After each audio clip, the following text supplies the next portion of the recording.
America से deport कर India लाए गए भारतवासियों में से मुजफ्फरनगर जनपद के रक्षित बालियान और देवेंद्र जी यहाँ के रहने वाले हैं, जिनमें से देवेंद्र जी हमारे साथ हैं। इनसे बात करेंगे कि आखिरकार कब वे अमेरिका गए थे और किस तरीके से गए थे, और अब जब वापसी उनकी हुई है, डिपोर्ट कर लाया गया है, तो किस तरीके से उन्हें लाया गया है। देवेंद्र जी, कब आप गए थे और किस तरीके से वहाँ पर रहे हैं, एक बार पूरी तरीके से पूरी कहानी हमको बताइए। मैं जी यहाँ से 29 तारीख को गया था इंडिया से, 29 दिसंबर नवंबर में। जी। तो उसके बाद मैं मैक्सिको गया था। हम्म, मैक्सिको बोल रहा हूँ, इसमें थाईलैंड। जी। तो थाईलैंड से वियतनाम गए हम। वियतनाम से हमने चाइना का वीज़ा लिया, और चाइना का वीज़ा लेने के बाद चाइना पहुँचे हम। फिर हम चाइना में हमें 17 दिन रोका गया वहाँ पे। जी। तो 17 दिन रोकने के बाद में फिर वहाँ से हमने सल्वाडोर का वीज़ा लिया। जी। फिर वहाँ से हम सल्वाडोर गए, तो 2 दिन हम सल्वाडोर रुके। सल्वाडोर पे फिर हमें जो उसका एजेंट का आगे बंदा था डोंकर का, तो वो हमें लेने के लिए आया। वो हमें अपने घर पे ले गया। हम्म, तो उसने हमें वहाँ पे रखा। तो फिर वहाँ पे उन्होंने कुछ पेमेंट की डिमांड की। तो चलो हमने पेमेंट उन्हें प्रोवाइड करवाई। कितना पेमेंट? 10 लाख रुपए प्रोवाइड करवाया हमने वहाँ पे जी। उसको। फिर वहाँ से वो हमें आगे ग्वाटेमल ले गया। हम्म, फिर ग्वाटेमल के बाद में हमने वहाँ पे भी कुछ पेमेंट प्रोवाइड करवाया उन्हें, 10 लाख के करीब। जी। जी।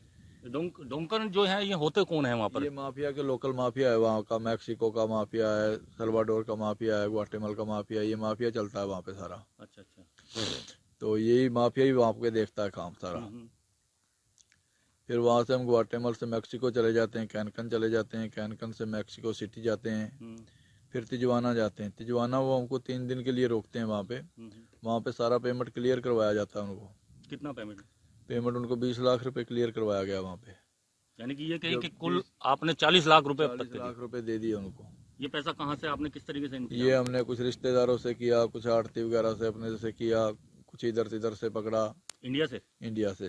तो ये पैसा दिया कहाँ गया? ये दिया भी इंडिया में ही गया था। उनका बंदा आया था कोई, जो यहाँ पे इंडिया में उनका काम करता हो, हम उसे नहीं जानते। जी। कहाँ पर वैसे? हरियाणा में दिया गया था वो बंदे को। करना। जी। तो उसको देने के बाद में उसने हमें फिर जिस रात में हमने उनको पैसा दिया, उसी रात में उसने हमें सुबह 3 बजे करीब बॉर्डर क्रॉसिंग करवाया।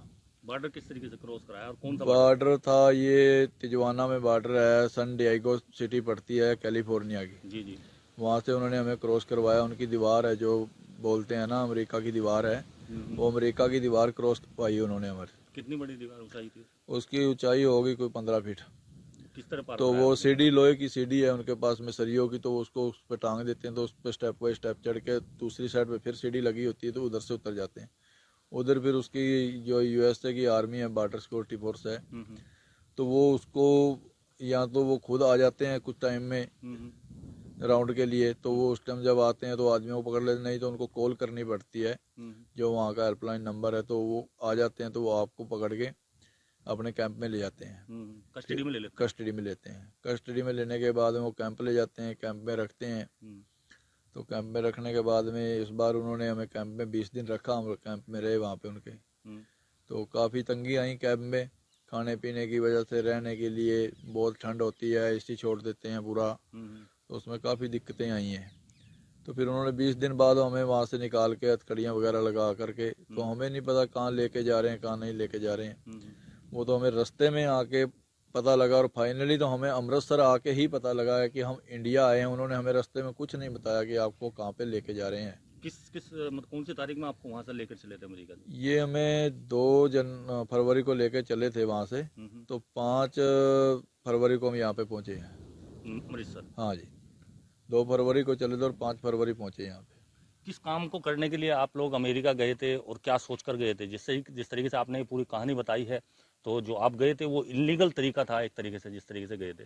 जी क्या हाँ, यही ये कोई तरीका तो अनलीगल ही है, पर वहाँ पे जाके इसके पेपर वगैरह कुछ बनते हैं, तो प्रक्रिया सरकार की चलती है। सरकार वहाँ पे सैलम देती है, सैलम का केस डल जाता है, तो आपको वर्क परमिट वगैरह मिल जाते हैं। तो हम तो वर्क परमिट के लिए ही गए थे, कि वो बोला कि हम आपको वर्क परमिट दिवा देंगे। तो उसने बाद में जाकर वर्क परमिट के नाम से हमसे धोखा करा। इसके अलावा और कोई तरीका नहीं है अमेरिका में जाने नहीं, का? जाने के तरीके तो एक नंबर में काफ़ी हैं, पर वो उनके इंटरव्यू नहीं क्लियर हो पाते हमसे। जो उनके एम्बेसी के तरीके हैं, तो इंटरव्यू नहीं क्लियर हो पाते हैं। तो उसमें बहुत बड़ी प्रक्रिया है। देवेंद्र जी, क्या कहे कि अमेरिका में जाने वाले लोग ज्यादातर ये इलीगल तरीका ही अपनाते हैं, क्योंकि आप कह रहे हैं कि जो उनके रूल्स हैं वो लोग आप फॉलो नहीं कर पाएंगे, इस नियम जो हैं। जी हाँ, 90% यही है। इसी तरह से लोग जाते हैं, 10% ही लोग हैं जो मतलब लीगल तरीके से जाते हैं। किस काम के लिए आप वहाँ पर गए थे? वहाँ पे यही होता है कि हमारे बंदे जो जाके स्टोरों में काम करते हैं, जो स्टोर वगैरह होते हैं फूड के या परचून के, उनमें काम करते हैं, या ट्रक ड्राइवरी में काम करते हैं, टैक्सी वगैरह बनाते हैं अपनी। कुछ ने अपने ट्रक भी बना रखे, कुछ फार्मों में काम करते हैं, यही काम करते हैं। तो इतने दिन आप इंडिया से जब गए, जाने के बाद में आप इतने समय वहाँ पर रहे हैं, तो इस बीच में कहीं काम करने का तो मौका शायद आपको मिला ही नहीं। नहीं, काम करने का मौका नहीं मिला कहीं पर भी। जब तक हम काम तो वहाँ से निकलते उनके कैंप से, वो हमें रिलीज करते तो फिर ही हम काम करते। फिर भी हमारे पास में 6 महीने का टाइम वो देते हैं कि 6 महीने आप काम नहीं कर सकते जब तक आपके पास में वर्क परमिट नहीं आता है। तो 6 महीने भी आपको ऐसे ही रहना पड़ता है। आप काम करते तो हैं, पर वो ना करने के बराबर ये डर के काम करना पड़ता है कि आप पुलिस पकड़ ना ले। अगर पुलिस पकड़ेगी तो आपको जुर्माना और डाल देगी। कितने लोग थे आप लोग जिन्हें रिपोर्ट किया गया जो अमृतसर आए हैं अमेरिका से? ये 104 लोग हैं।